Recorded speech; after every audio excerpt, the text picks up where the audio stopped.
pode se assentar. Aí você pode aplaudir o Senhor depois que você sentou.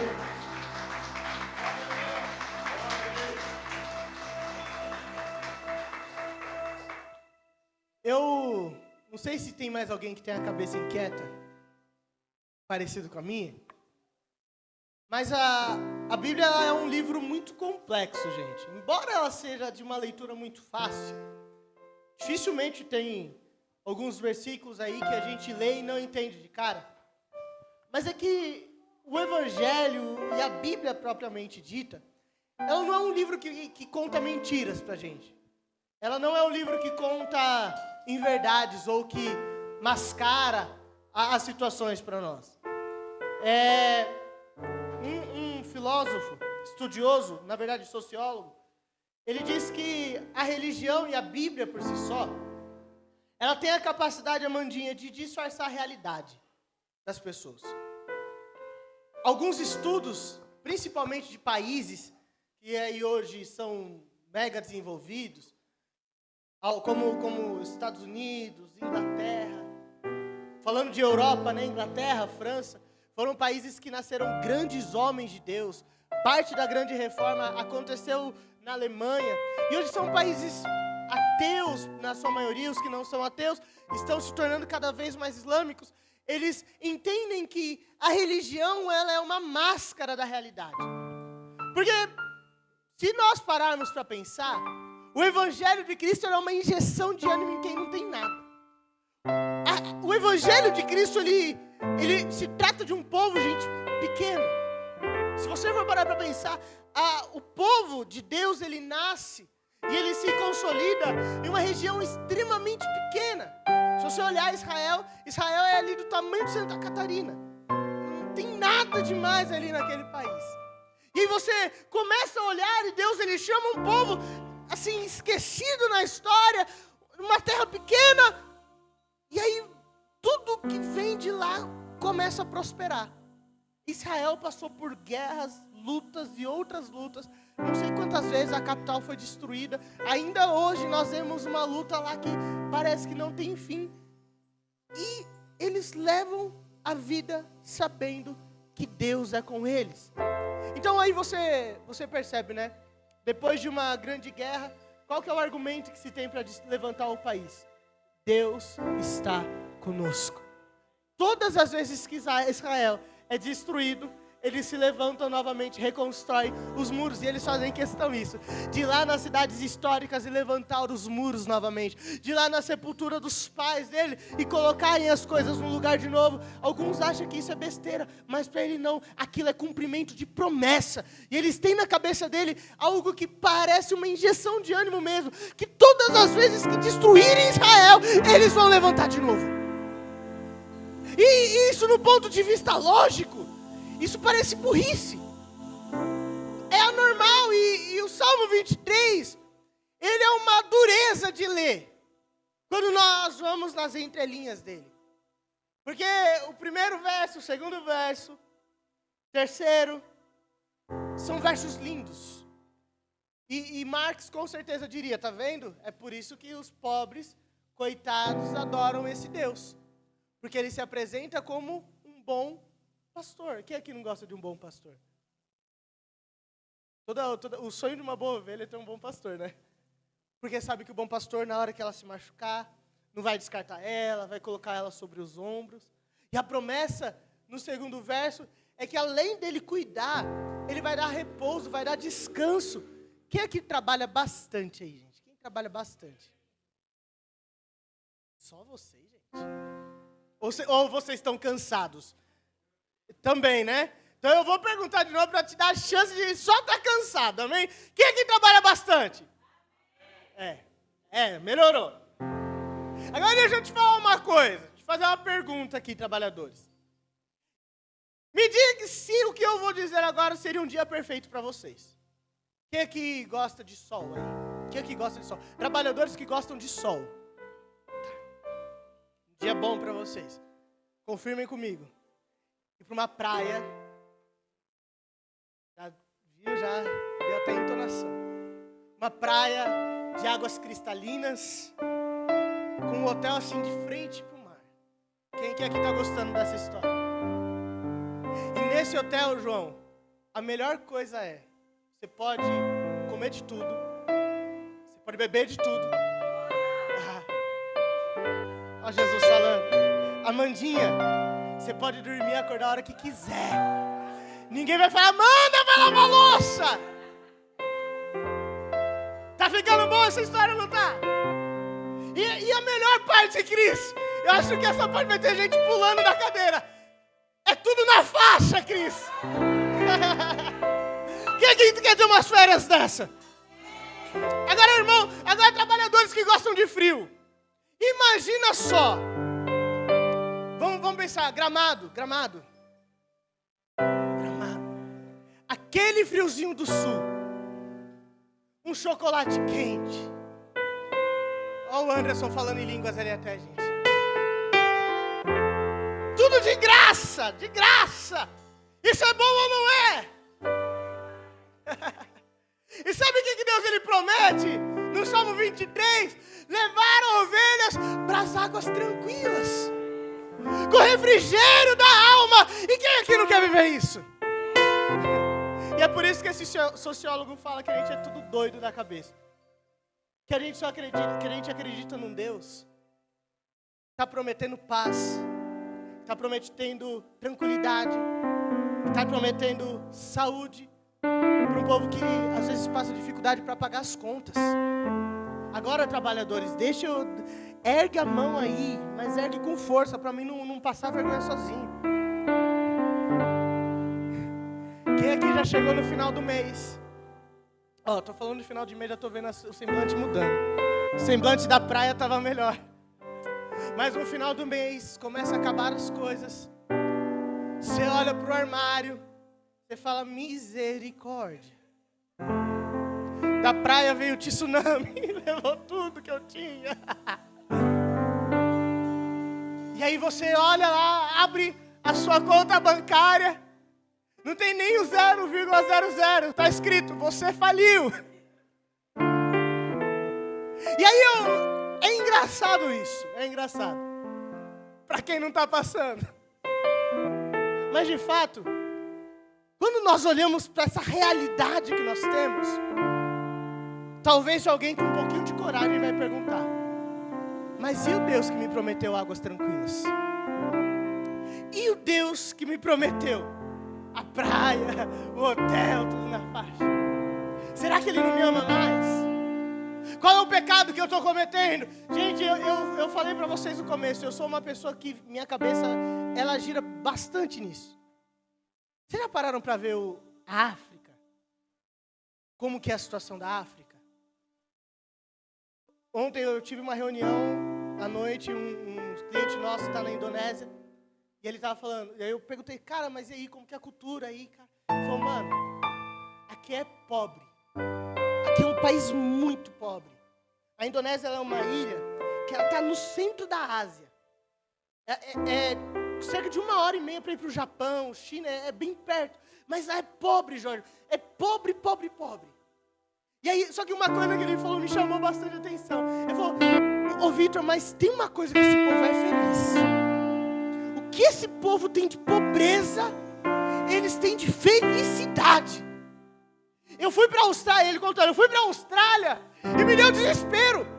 Porque chegando lá, o povo é tudo mal encarado, cara fechada, assim, batizado em azeite, em vinagre. Azeite já tá rico, né? Batizado em vinagre. Mas na Indonésia tem felicidade. E aí às vezes a gente vê aqueles vídeos na África, daquelas crianças que mostram até a costela. E os negrinhos estão tudo pulando, gente. No meio da lama, sujo, com um sorriso de orelha a orelha.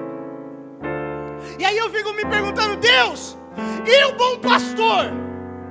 E o bom pastor que prometeu águas cristalinas, pastos verdejantes, não está olhando para os nossos irmãos da África, não está olhando para os nossos irmãos ribeirinhos. Talvez você ainda tenha se perguntado, Deus, por que o Senhor permitiu o mal? Você já se perguntou isso? Eu me pergunto isso sempre. Sabe qual que é o problema? Eu tenho uma resposta teológica boa demais para isso, gente. Teologicamente a explicação é simples. A Bíblia diz que por causa do pecado de um só homem, a maldade entrou no mundo. E por causa dessa maldade, tudo que tem de ruim aqui, que você sabe que acontece, entrou. Então a resposta teológica para isso, Cris, da maldade, a culpa é totalmente nossa. A gente deixou entrar. Mas a resposta prática, ainda tem os meus problemas. Quando eu vejo a injustiça, quando eu vejo a pobreza, quando eu vejo a violência, isso tudo me incomoda. E me dá certas perguntas. Por quê? Por quê e por quê? E de fato, gente, nós precisamos entender que as águas tranquilas e os pastos verdejantes não estão muito longe da pobreza. Não está muito longe da violência. Não está muito longe da guerra. Não está muito longe das grandes situações. Deixa eu te dizer mais profundamente. A paz que excede todo entendimento está no meio da sua guerra. E quando eu parei para ler isso e pensar nesse Deus, isso mexe comigo. Porque daí eu começo a entender um pouquinho da Indonésia. Por que o povo é pobre e é feliz? Eu começo a entender um pouquinho dos nossos irmãos da África, que mesmo passando fome, eles têm alegria para cultuar. E eu comecei a lembrar da minha vida, da vida de alguns dos nossos irmãos, que acordam todos os dias e lutando cada dia para conseguir dar um mínimo de dignidade para os filhos. E mesmo assim, Amanda, acordam com um sorriso no rosto.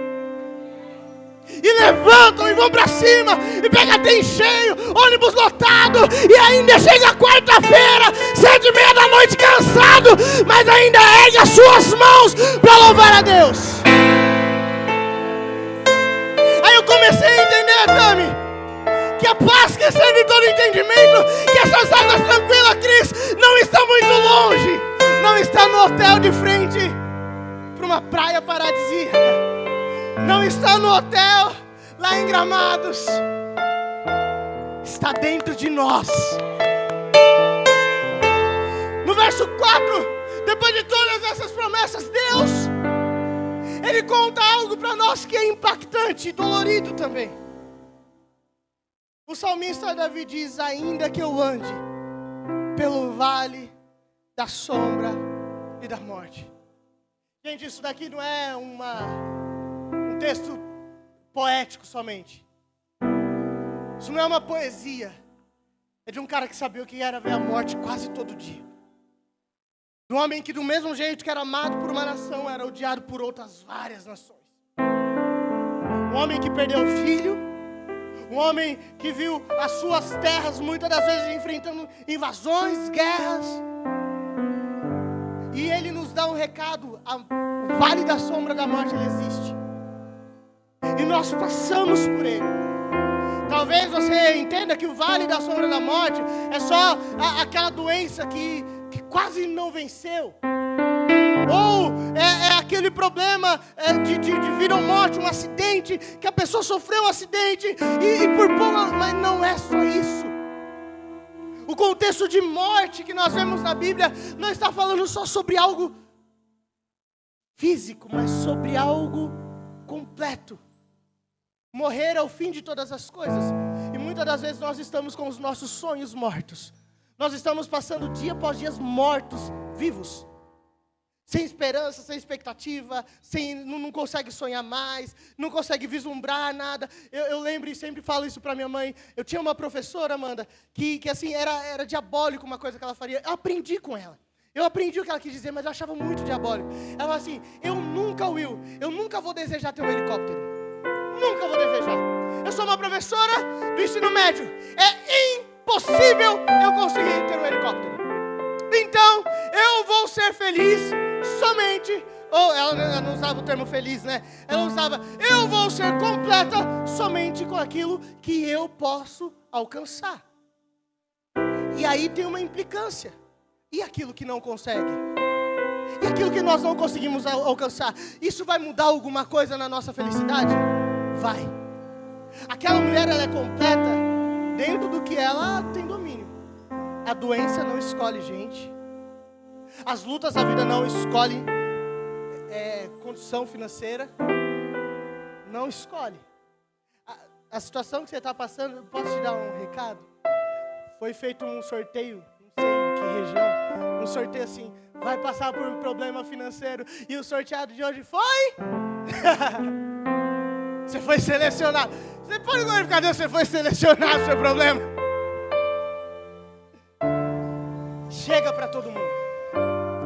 E essa implicância, e isso esse ensinamento que ela deu, me faz acreditar em algumas coisas, que nós vamos chegar sobre a parte do contentamento. Mas por outro lado, o que o salmista está dizendo aqui, ainda que ele passe pelo vale da sombra da morte, lugares que ele não tem controle, lugares que ele não tem solução para dar, lugares que ele não consegue agir, Deus está com ele. Eu vou repetir. Nos lugares que nós não temos controle, nos lugares que nós não temos possibilidades, nos lugares que nós não temos soluções, Deus está conosco. E aí ele vai falar agora sobre consolo. A sua vara e o seu cajado me consolam, mas só é consolado aqueles que têm tristezas. O salmista não está falando, gente, de poesia, de um texto onde tudo é lindo e belo. Ele está falando de vida real.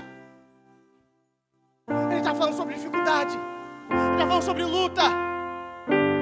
Mas ainda assim ele diz, o teu bordão e o teu cajado me consolam. Nos momentos de tristeza, Deus está lá, gente. Eu sei que às vezes a gente leva tudo pro lado financeiro. A gente acha que a nossa vida ia se resolver. Eu sempre falo pra Marina, eu acho que assim, 50 mil na minha conta amanhã, tá? Ela, nossa, aposentava. Resolvia todos os meus problemas. Ou pelo menos boa parte deles. Aí a gente viu até, a gente estava conversando com a Silvia esses dias, acho que foi domingo retrasado, né? Uma dona de uma das maiores agências de marketing, divulgação, da família Gil, cara top, morreu no auge dos seus 50 anos, de câncer, tendo tudo, pagando os melhores médicos, e ainda Deus acha graça. E nós, que nada temos, que nada somos, mas diferente, Deus que me perdoe, Preta Gil, mas diferente dela nós temos algo, o bom pastor, que no meio das nossas dificuldades Ele está conosco. Nós precisamos entender que o nosso Deus, Ele é um Deus de promessas. Quem aqui crê num Deus de promessas? Cremos num Deus de promessas. E Ele fez algumas promessas para nós. Ele fez algumas promessas. No mundo tereis aflições. Em meu nome vocês serão perseguidos. Levantarão acusações contra vocês. Muitos de vocês morrerão. Quem aqui quer ver promessa cumprida? Em Hebreus 11, mais um desses textos que eu falo que mexe comigo.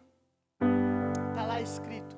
E muitos desses homens que viveram na fé não alcançaram o cumprimento das suas promessas em vida. E, gente, isso é doloroso. Você já imaginou que Moisés passou tanto de tempo lá no deserto e não conseguiu comer lá da uva? Você já parou para pensar de que alguns homens, os próprios apóstolos e discípulos que andaram com Jesus, cada um teve uma morte mais terrível do que a outra? E mais uma vez eu preciso falar a verdade para vocês. Isso é promessa de Deus para nós também. Deus, Ele nos prometeu que nós vamos passar por situações difíceis na nossa vida. Gente, não entendam que o que eu estou falando como uma mensagem de desânimo. Eu quero animar vocês. Não entendam isso como uma palavra tipo assim, acostuma com a sua vida e vambora, a vida que segue, não. Mas eu estou falando que tudo coopera para o nosso bem. Tudo coopera para o nosso bem. Porque Deus, Ele nos deu uma promessa que nós teremos lutas, que nós teremos aflições, que nós seremos perseguidos.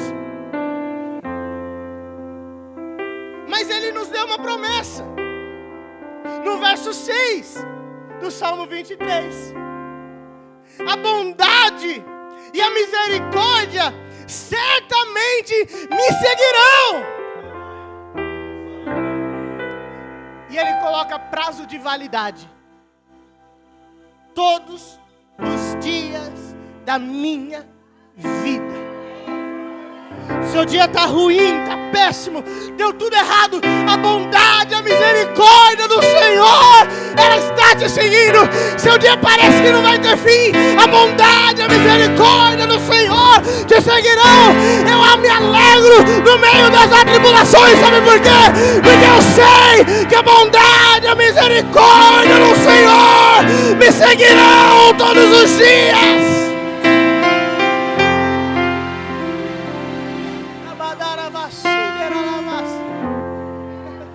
A bondade dele me guia quando eu estou passando por desertos. Ele está lá. Quando nós estamos passando por tempestades, Ele está lá. Existe uma teoria a respeito da volta de Jesus. Isso daí divide a igreja, gente. Mas não é heresia não, tá? Mas um lado teológico, principalmente dos nossos irmãos presbiterianos, não só os presbiterianos, hoje está mais assim, generalizado. Mas alguns dos nossos irmãos, para não citar denominação, eles acreditam que nós não passaremos por um momento chamado grande tribulação. Que é o momento em que o Senhor ele vai se manifestar. Então, alguns dos nossos irmãos, eles acreditam que Deus ele vai pegar essas pessoas, vai raptar a igreja no arrebatamento secreto e vai levar e vai tirar a igreja do meio dessa grande tribulação. Eu particularmente, pastor, eu posso crer nisso? Pode, baseado no seu entendimento teológico também. Vou dar o meu ponto de vista. Eu vejo que o nosso Deus, Ele é um Deus que Ele não nos tira do meio do nosso problema. Deus, Ele não nos tira do meio das nossas lutas. Você perceba, Deus, Ele tirou o povo do Egito. Tirou o povo do Egito de um lugar. Mas o povo permanece durante 40 anos no deserto. O problema estava no Egito? Estava em quem? Deus disse a Noé, dentro de algum tempo haverá chuva. Então, para isso, construa um grande barco. Capta o maior número de gente possível. Quem aceitar, bora para dentro da arca. Quem não aceitar, deixa que eu me resolvo com eles. O que aconteceu?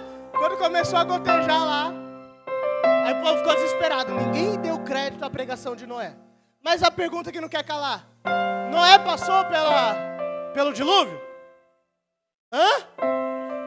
Passou. O mesmo dilúvio que matou um monte de gente também pegou Noé. Mas qual que é a diferença? Que Deus ele não nos tira da tribulação, mas Ele está conosco no meio da tribulação. Às vezes nós vamos passar por luta, gente, que nós vamos pedir para que ela acabe logo. E às vezes elas não acabaram logo, mas eu digo, todos os dias dessa luta, que vai durar um dia, um mês, um ano, 10 anos, Deus, Ele estará conosco. E sabe o que acontece com Noé? Ele saiu do meio da tempestade, não, mas ele estava protegido debaixo da promessa que Deus fez para ele. Então, se você estiver diante do Senhor teu Deus, pode vir tempestade, terremoto, deserto, luta, você não vai morrer, porque Ele está conosco. O que a gente aprende no meio dessas guerras? O que a gente aprende com Deus que é permissivo da luta? O que nós podemos aprender no Deus que permite nós passarmos por dias maus? Que todas as coisas precisam ser depositadas nele. Realmente, nós somos um povo mais feliz, com menos problemas de saúde mental, porque nós aprendemos algo que Jesus nos declarou em Mateus capítulo 11, versículo 28. Pode pôr, por favor, Mateus 11, 28.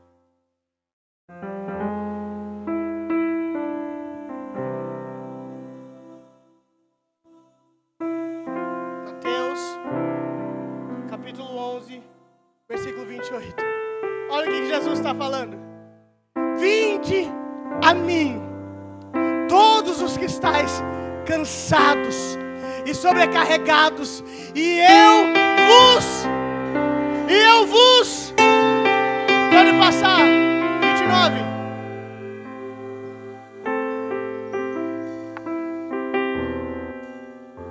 Verso 29.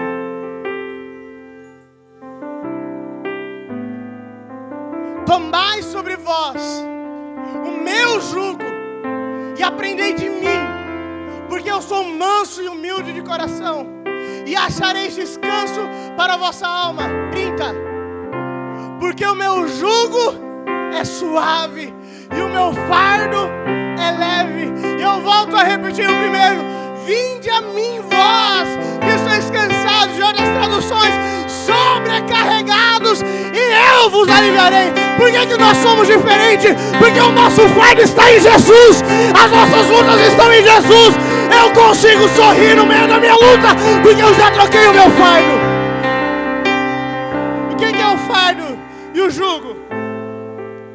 Eram instrumentos de agricultura. Colocava-se uma madeira sobre 2 bois para que eles pudessem fazer o mesmo trajeto juntos ao mesmo tempo.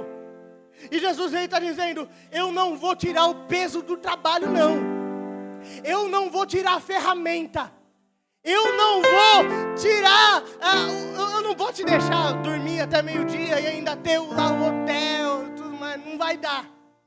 Mas sabe o que eu estou te garantindo? Se de um lado da ponta está você segurando o jugo, eu estou na outra ponta segurando também. Ah, você vai ter que trabalhar, vai, mas eu vou com você. A gente está ligado aqui, ó.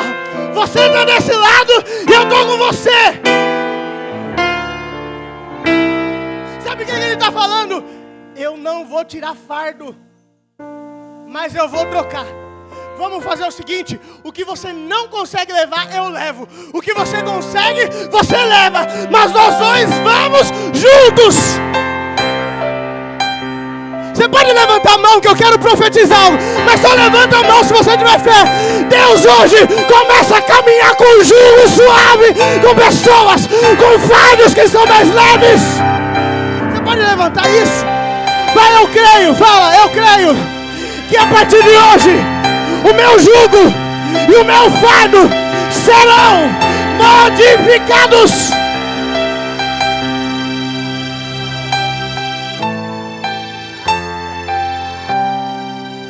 Deus está conosco. Segunda coisa que Ele nos diz. Aí, irmãos, que vão pregar aí, ó, nos próximos dias em Filipenses. Vou dar uma colher de chá para vocês.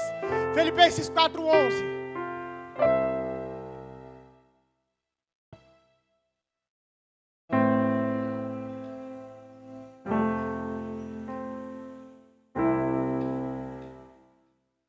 Precisamos estar contentes sabendo que Deus está conosco. Alguém consegue ficar feliz sabendo que Deus está com a gente? Então olha o que o apóstolo Paulo está dizendo. Digo isto não por causa da pobreza, porque eu aprendi a viver contente em toda e qualquer situação. O termo de contente aqui não é sobre felicidade, Cris. Não é só que a pessoa está contente, ela está com sorriso, sabe? Contente que ele está falando é sobre uma pessoa que está em paz. Vamos usar esse termo? Em paz, satisfeita, completa. E aí ele diz quais são as situações. Pode ir para o 12. Olha como que Paulo está contente. Tanto sei estar humilhado, como também ser honrado. De tudo e em todas as circunstâncias eu já tenho experiência, tanto de fartura, como de fome, de abundância, como de escassez. Aí ficou grande, né? Tudo posso naquele que me fortalece. Seu dia tá bom, tá dando tudo certo. O mês está indo de vez de polpa. Ergue as suas mãos e diga: eu tudo posso naquele que me fortalece. Está tudo dando errado, parece que vai te engolir. Levanta as suas mãos também e diga: eu tudo posso naquele que me fortalece. Por quê? Por quê, pastor? Porque os pastos verdejantes está do ladinho da humilhação, está do ladinho do vale da sombra da morte, está do ladinho da fome, está do ladinho da guerra. E Ele está do seu lado, no meio da tua prova, da sua luta. Às vezes a gente precisa aprender a lidar com isso. Precisamos aprender a lidar com aquelas provas, gente. A gente só se acostuma na exaltação, né? Oh, glória. Aleluia. Quando você chega e é reconhecido em algum lugar. Gente, é aquilo que estava falando. Vocês querem ver eu ficar todo grandão assim? Eu fico me sentindo. Quando eu chego em algum lugar, eu falo assim, ô Senhor, não sei o que. Eu falo, nossa, que bonito. Às vezes a gente vai pregar em umas igrejas mais tradicionais. Aí sempre vem um diácono assim, pastor, por favor, tome o seu lugar na tribuna. Tem a cadeira assim, preparada pra gente. Fala, nossa, olha, eu sou importante. Mas e quando ninguém liga pra gente? Quando nós somos reconhecidos? Ou quando somos mal reconhecidos? Quando nós passamos por humilhação? Paulo, ele está falando de tudo isso. Situação que Paulo está passando ali. Ele estava agradecendo o povo de Filipenses. Porque Paulo, não sei se você sabe, é o maior apóstolo evangelista do Novo Testamento. Abriu igreja, gente, que a gente nunca vai abrir na vida. Só que ele passou por um momento difícil. Passou momentos que ele tinha pouco a se comer. Sabe um pastor rico e pobre? Abriu igrejas e chegou o momento de pagar as contas, não tinha. É o que o pastor contou aqui. Aí, ele começou a aprender com essas lutas. E ele percebeu que quando o povo não ajudava ele, Deus estava com ele. Deus estava presente. Por outro lado, nós vemos Paulo chegando em alguns lugares e os irmãos entregando ofertas para ele. Paulo, você é o cara, não sei o quê. Só que nesse momento Paulo lembrava, opa, isso daqui vai passar. Isso daqui vai passar. Então eu não posso me acostumar com essa exaltação. Eu preciso lembrar da humilhação. E na igreja de Filipenses, ele está mandando uma carta de gratidão dizendo, gente, quando até a igreja de Tessalônica não lembrava de mim, vocês lembraram de mim. E por que eu digo isso, Filipenses?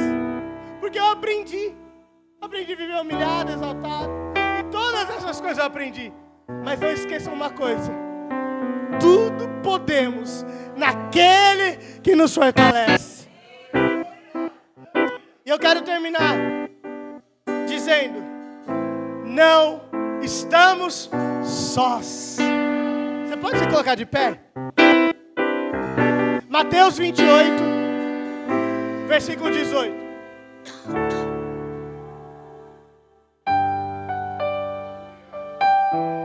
Nossa, se a Amanda cantasse esse louvor ia ficar bonito, né?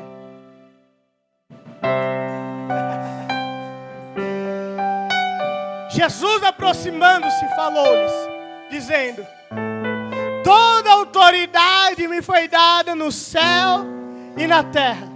Próximo. Ide, portanto, fazei discípulos de todas as nações, batizando-os em nome do Pai, do Filho e do Espírito Santo. Próximo. Ensinando-os a guardar todas as coisas que vos tenho ordenado. E aí ele dá uma promessa. E eis que estou convosco todos os dias, até a consumação dos séculos. Sabe o que você pode começar a fazer? Dá um sorriso um pouquinho mais alegre. Você não está sozinho, Ele está contigo. Ele está contigo. Mais uma coisinha. A paz que guarda o coração estará com você. A paz que guarda o coração estará com você. Filipenses capítulo 4, 6 e 7. Não andeis ansiosos de coisa alguma, em tudo, porém, serão conhecidas diante de Deus. Vou explicar. Para de ficar nervoso com aquilo que você não consegue resolver. Se você não consegue, faz Deus conhecer essas coisas. E as vossas petições e pelas orações, e pelas súplicas, com ação de graças. Porque a paz de Deus, que excede todo o entendimento, guardará o vosso coração e a vossa mente em Cristo Jesus. E como eu disse, eu não quero terminar deixando vocês desesperançosos com as coisas. Quero dizer uma esperança que está escrito em João capítulo 16. Essas coisas eu vos tenho dito por meio de figuras. Vem a hora em que não falareis por meio de comparações, mas os falareis claramente a respeito do Pai. Naquele dia pedireis em meu nome, e não vos digo que rogarei ao Pai por vós, porque o próprio Pai vos ama, visto que me tendes amado, e tendes crido que eu vim da parte de Deus. Vim do Pai e entrei no mundo. Todavia, deixo o mundo e vou para os pais. Imagina o desespero dos discípulos pensando: agora ficaremos sós, agora não teremos para onde correr. Pedro já disse: para quem iremos? E os discípulos disseram: agora é que falas claramente, não empregas nenhuma figura. Agora vemos que sabemos todas as coisas, e não precisa de que alguém te pergunte. Por isso, cremos que de fato vieste de Deus. Quem crê que Jesus é Deus? Quem crê que Jesus é Deus? Então olha o que Jesus diz: estas coisas eu vos tenho dito, para que tenhais paz. Se você está no meio de guerra hoje, você vai sair daqui em paz. No mundo passareis aflições, mas tende bom ânimo. Eu venci, e vós também vencereis. Por quê, pastor? Porque todas as coisas cooperam para o bem daqueles que estão em Cristo Jesus. Tudo posso naquele que me fortalece. Deus me fortalece. As coisas velhas se foram, Tudo novo fará. Descobrir o sentido de viver. Essa é a razão que me faz cantar. Tudo posso em Deus que me fortalece. A cada dia tudo novo. Tudo posso. Tudo posso em Deus que me fortalece. A cada dia tudo novo. Tudo posso. Tudo posso em Deus que me fortalece. A cada dia tudo novo se fará. Tudo posso em Deus que me fortalece. A cada dia tudo novo se fará. Tudo posso. Deus me fortalece. Nós cremos, Deus, que a partir de hoje a nossa vida As viverá em paz. coisas velhas